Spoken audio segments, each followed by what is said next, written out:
Olá a todos, sejam todos bem-vindos a mais um vídeo do canal da Igreja Luterana de Interlagos. Sou o pastor Rômulo Souza, quero trazer a reflexão deste domingo, sétimo domingo após Pentecostes, que tem como base o texto de Marcos 6, 1 a 13.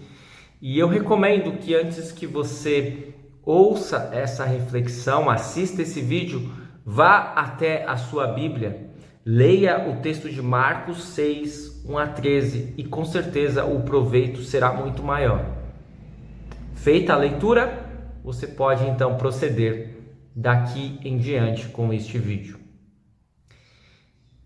Nós, normalmente, ao comprarmos um aparelho, um eletrodoméstico, um eletroeletrônico, nós abrimos a caixa deste aparelho e nos deparamos com um manual de instruções.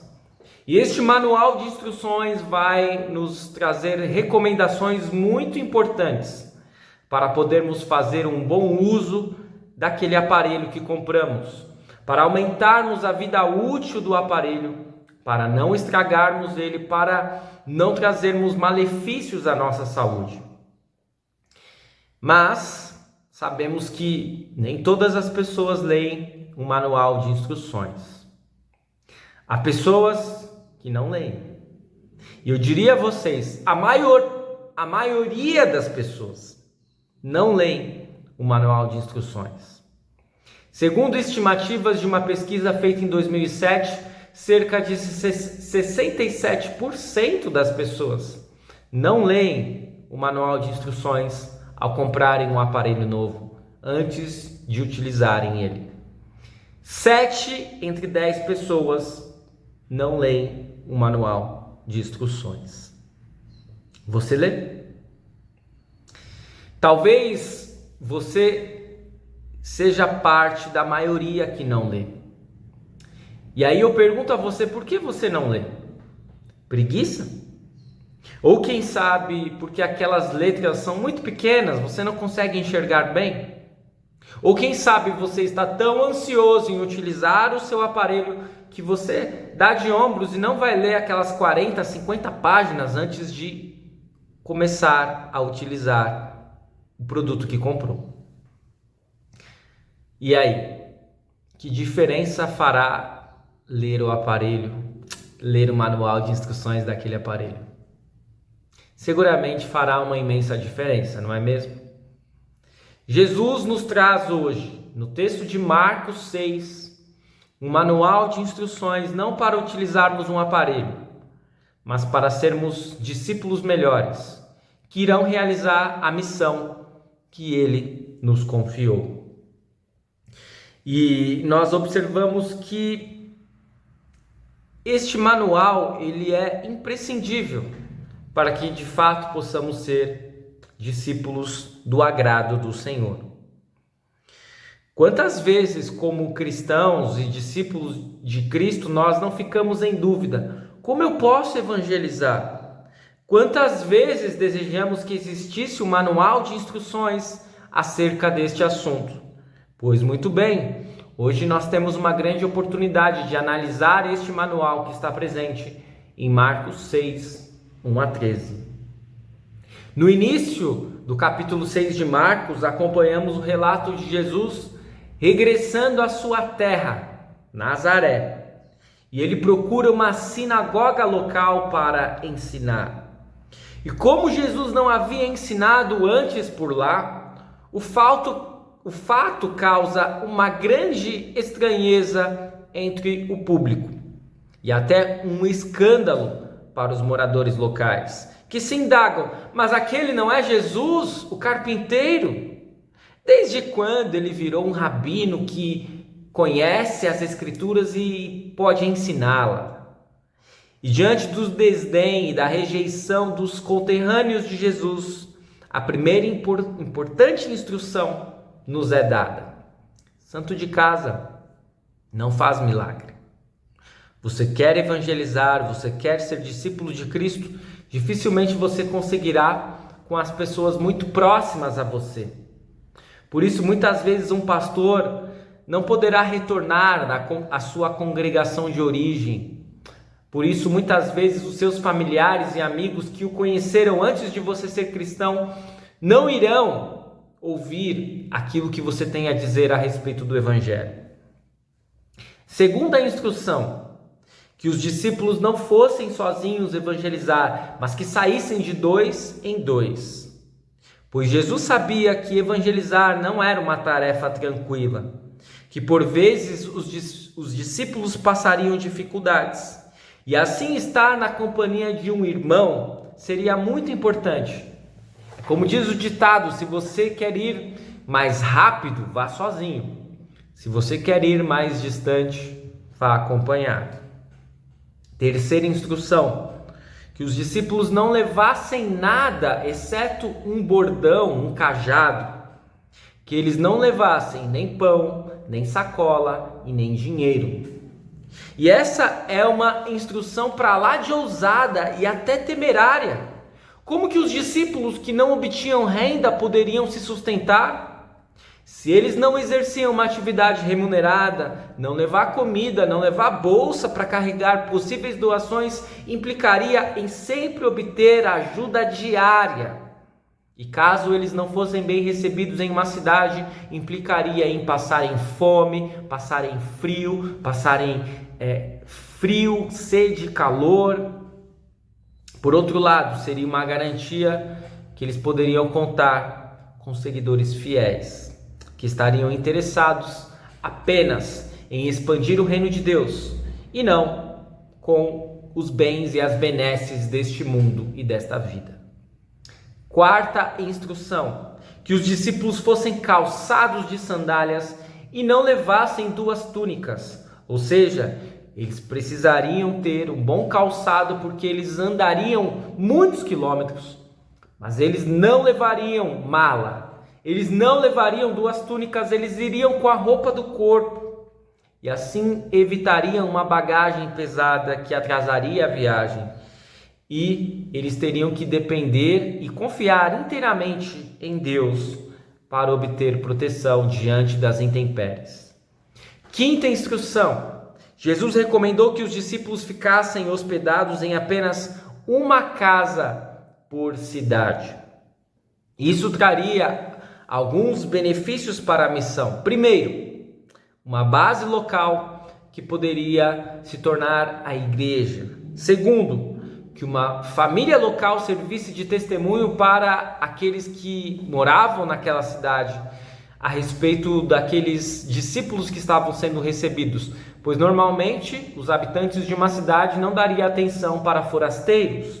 Terceiro, que não houvesse uma disputa acerca de quem iria receber e abrigar os discípulos, pois toda disputa em meio a uma igreja incipiente causa afastamento e divisão e não união.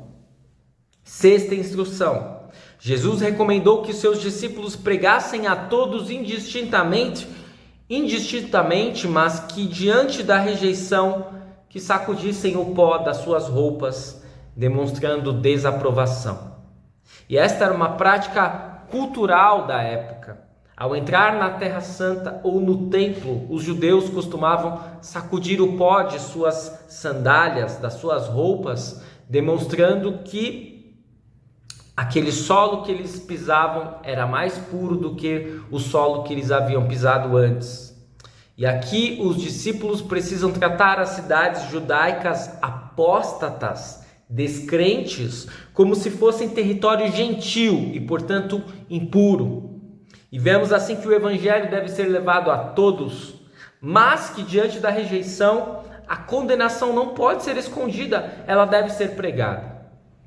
Sétima instrução, Jesus entra em detalhes sobre o conteúdo da pregação, a saber, que eles pregassem arrependimento. Sem arrependimento não há possibilidade de fé, não há possibilidade de perdão e muito menos de salvação. Sem arrependimento não há possibilidade de mudança de mentalidade e mudança de comportamento. E é por isso que o arrependimento ele é tão essencial e precisa ser pregado até mesmo antes do Evangelho. Oitava e última instrução: Jesus concede poder para que os discípulos expulsassem demônios e curassem enfermos, ungindo-os com óleo. E vemos aqui nesta última instrução uma preocupação que Jesus tem com a integralidade do ser humano. Não é apenas com a salvação de almas, mas com a salvação do corpo, com a salvação da mente. Todos os seguidores de Cristo precisam estar imbuídos com a mesma preocupação. Nós vamos ao encontro das pessoas e elas são pessoas íntegras, integrais, tridimensionais: corpo, mente e espírito. E diante destas instruções dadas por Jesus, nós podemos assumir duas posturas que estariam equivocadas. A primeira delas, nós poderíamos pensar: isso são instruções que foram feitas há muito tempo atrás, que já não tem mais serventia para nós, precisamos de novas instruções. Esta seria uma postura equivocada. E uma segunda postura equivocada seria: nós devemos fazer exatamente como Jesus colocou, devemos seguir piamente essas instruções, sem levar em conta o contexto, sem levar em conta a nossa época e as diferenças culturais. Estaríamos equivocados também. Fugindo destes extremos, creio que podemos tratar as instruções dadas por Jesus aos seus discípulos como se fossem dadas para a sua igreja ainda hoje. E quando me refiro à igreja, não estou me referindo a uma denominação, mas sim à constituição de todos aqueles que creem em Cristo. Por outro lado, é necessário fazermos algumas adaptações contextuais. Diante das instruções dadas por Jesus, eu chego não a 8 instruções, mas a um número de 6 princípios para o discipulado, para a evangelização. 6 discípulos que poderiam ser colocados em nosso manual de instruções. Vamos a eles. Primeiro, não existe igreja de um cristão só. O mundo de nosso tempo possui grandes avanços tecnológicos. E o que seria de nós, especialmente no tempo da pandemia, sem as ferramentas audiovisuais, sem a internet? Estaríamos perdidos. Por outro lado, muitas vezes podemos ter nos acostumados com estes recursos, quando na realidade eles são apenas ferramentas, mas não podem substituir o culto presencial. Não podem substituir o fato de que igreja é um corpo, e um corpo constituído por muitas partes que precisa estar vinculado e integrado e unido, junto. Não existe corpo separado. Por isso, nós aprendemos de Jesus: quando 2 ou 3 estiverem reunidos em meu nome, ali estarei. Quando 2 ou 3 estiverem reunidos. Assim, não existe o exército de um homem só. Não existe uma igreja de um cristão só, isolado, assistindo cultos online. Esqueça isso. Segundo princípio: não podemos colocar os bens materiais como condição para fazermos missão e evangelizar. Porque quando Jesus disse que os discípulos não deveriam levar nada e não deveriam se beneficiar daquilo, podemos chegar à conclusão que não importam as dificuldades que temos financeiras para evangelizar, isso não pode servir de empecilho e de desculpa para não evangelizarmos. Se a igreja esperar uma melhor condição material para fazer missão, é possível que nunca faça missão. Precisamos confiar que em meio aos desafios e necessidades, Deus proverá o sustento para o trabalho. E precisamos seguir com destemor e coragem. E do contrário, diante de qualquer dificuldade financeira, ficaremos paralisados e não cumpriremos com o nosso chamado. Terceiro princípio: é necessário termos uma base missionária sólida. E é por isso que os discípulos ficavam baseados em apenas uma casa.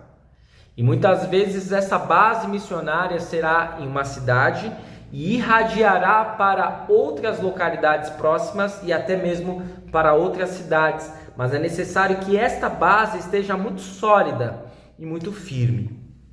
Quarto princípio: o nosso testemunho precisa levar ao arrependimento, à mudança. Não pode existir uma igreja que não muda de mentalidade, que não muda de comportamento, se está ouvindo a palavra, se está ouvindo a pregação. Sem arrependimento não há mudança e a igreja não é capaz de fazer a diferença no mundo. O arrependimento precisa iniciar por nós, que já somos a igreja de Cristo, e gradualmente ele poderá alcançar os que estão fora. Sem mudança de mentalidade é impossível evangelizar e levar o consolo de Cristo ao mundo. Quinto e penúltimo princípio: é necessário pregar a lei, pregando a condenação àqueles que rejeitarem a mensagem. Às vezes nós pensamos, mas eu pregar a condenação vai ser impopular, as pessoas não vão querer ouvir isso. Ora, eu não vou colocar ninguém no inferno, mas eu preciso dizer com todas as letras: se você não ouvir a Deus, se você não seguir a Cristo, você irá ser condenado. Antes, a igreja é a união de todos os crentes em Cristo que reconhece os seus erros e, portanto, ela também não pode ser um local que apenas irá apontar o erro das pessoas. Ela precisa fazer a meia-culpa, ela precisa também saber que precisa de arrependimento, sem esconder a possibilidade de condenação a quem quer ouvir a mensagem e confiar em Jesus, mas sempre demonstrando que Deus não deseja a condenação do ímpio e nem se alegra com a destruição do ímpio, mas que deseja a conversão e a salvação de todos. Sexto e último princípio: precisamos ter uma preocupação integral com o ser humano. Pregar o evangelho hoje, sem dúvida, é oferecer o perdão dos pecados, mas não só. A igreja não pode parar por aí. Se tivermos uma abordagem restrita ao âmbito espiritual, não estaremos seguindo Cristo fielmente. Afinal, em seu ministério, ele sempre manifestou preocupação com a integralidade das pessoas, expulsando demônios, curando enfermos, alimentando famintos e levando seu amor a todos. Precisamos ter uma preocupação social e integral, legítima, sem viés político e ideológico, com o único intuito de levarmos o amor de Deus de forma integral e plena a todos. E em meio às 8 instruções dadas por Jesus aos seus discípulos, diante destes 6 princípios contextualizados à nossa época, como nós podemos refletir sobre este manual de instruções que temos diante de nós? Se nós lermos o manual de instruções dado por Jesus, procurarmos aplicá-lo em nossa vida, estaremos fazendo o melhor uso de nosso discipulado. Portanto, obteremos sucesso em nossa missão, certo? Depende. Depende do que você entende por sucesso. Se por sucesso você imagina um crescimento exponencial da igreja, uma igreja rica em recursos, uma adesão em massa à pregação do evangelho e poder neste mundo, pode esquecer. As instruções do discipulado não prometem, dificilmente conseguirão sucesso nesse mundo e um crescimento vertiginoso. Por outro lado, se o padrão de sucesso ou assertividade for simplesmente seguir o que Cristo nos legou, independentemente dos resultados expressivos e crescimento aparente, é certo que obteremos o que Jesus obteve. E o que Jesus obteve? No primeiro momento, rejeição, oposição e abandono. Não foi assim? Os seus conterrâneos não o receberam, mas rejeitaram seus ensinos. Os religiosos, que eram conhecedores da palavra e aguardavam o Messias, não o reconheceram e se opuseram a ele. Os próprios discípulos de Jesus, em seus últimos momentos, o abandonaram. Ora, mas apenas desta forma foi possível que Jesus cumprisse com seu chamado, fosse levantado no alto da cruz, pagasse pelos seus, pelos meus, pelos nossos pecados. Por isso, estimado irmão, estimada irmã, nós não podemos nos enganar. As instruções do manual do discipulado de Jesus não são destinadas ao sucesso terreno. Muitos que seguiram o manual do discipulado de Jesus acabaram sendo perseguidos, encarcerados, açoitados e até mesmo mortos. Pois é como disse Jesus em outra oportunidade: quem quiser salvar a sua vida, a perderá. E quem perder a vida por minha causa, esse a achará. Eles foram presos, foram encarcerados, foram açoitados e até mesmo mortos, mas obtiveram o consolo, o perdão e a salvação eterna. Portanto, a rejeição, a oposição, o abandono desse mundo, eles não podem nos impedir de seguir o manual de Cristo. Que Deus nos utilize da melhor forma, como úteis ferramentas, a fim de que mais pessoas possam chegar ao arrependimento sincero e serem salvas. Use e abuse do manual de Cristo para a evangelização, não apenas de Marcos 6, 1 a 13, mas de toda a Sagrada Escritura. E não tenha dúvidas de que Deus irá utilizá-lo muito para que mais pessoas possam também ser salvas. Eu espero que esta mensagem tenha sido de grande proveito para você e vamos concluir com uma breve oração. Amado Pai Celestial, graças te damos por podermos refletir na tua mensagem salvadora. Em Marcos 6, nós obtivemos 8 instruções de Jesus para a evangelização aos seus discípulos. Nós também, com base na iluminação do teu Santo Espírito, pudemos refletir hoje sobre 6 princípios que ficam dessas 8 instruções para nós seguirmos o nosso discipulado, evangelizarmos, falarmos de Cristo. Ilumina-nos, Senhor, abençoe-nos, para que possamos de fato continuar seguindo aquilo que o Senhor nos confiou e levarmos o teu amor e o teu perdão a todas as pessoas que tivermos contato. Fica conosco, é o que pedimos em nome de Jesus. Amém. Muito bem, agradeço por você assistir a essa reflexão, que você possa curtir, comentar, compartilhar e até o nosso próximo vídeo.